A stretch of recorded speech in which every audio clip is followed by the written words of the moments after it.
strādāju bērndārziņā Sprīdītis pie pašiem mazākiem bērniņiem. Mūsu grupiņa sauc Cālieši A5. Priecājos, ka es esmu šeit, jo man tas bija aicinājums, varētu teikt.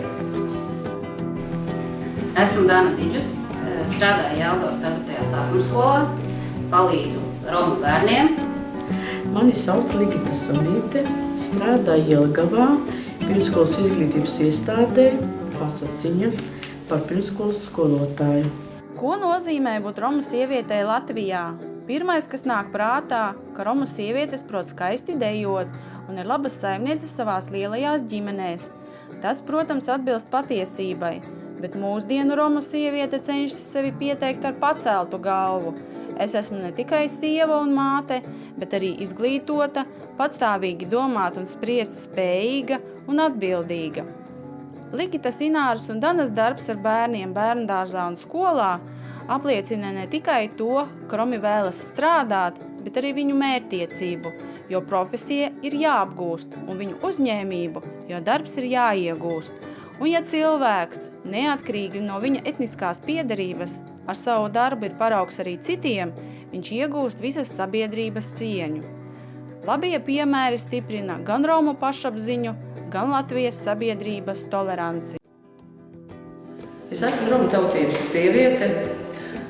No vienas puses man to nevajadzētu uzsvērt, bet man tas patīk, jo es tiešām varu parādīt savu tautu ar savu piemēru no pozitīvās puses, un man tas priecē, ļoti priecē. Dana, ko tu dari skolā? Ikdienas darbā palīdzu bērniem mācību stundās un arī ārpus tām. Mūsu skolā ir, pateicoties Izglītības Investīciju centra projektiem, šī projekta ietvaros ir izveidots šis resursu centrs, šis kabinets, kurā es strādāju ar bērniem individuāli un pēc šīm stundām. Bērni tiešām nāk, un vecāki ir atsaucīgi un pateicīgi par to, ka es ar viņiem strādāju un palīdzu viņu bērniem. Ligita, kāpēc tev darbs bērndārzā ir svarīgs? Šajā bērndārzā man ir pirmā darba vieta, kurā es tagad strādāju jau 12. gadu. Ināra, kas tev darbā dod gandarījumu?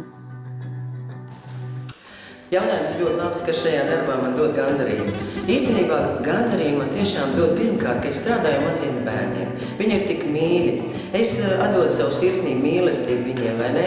Un es saņemu pretīm vērtējumu no vecākiem pirmkārt, no savām kolēģiem, audzinātājām brīnišķīgām, no savas vadības īpaši es saņemu novērtējumu, jo tas tiešām priecē. Es it kā atdodu visu sevi, visu savu enerģiju, spēku, vai ne?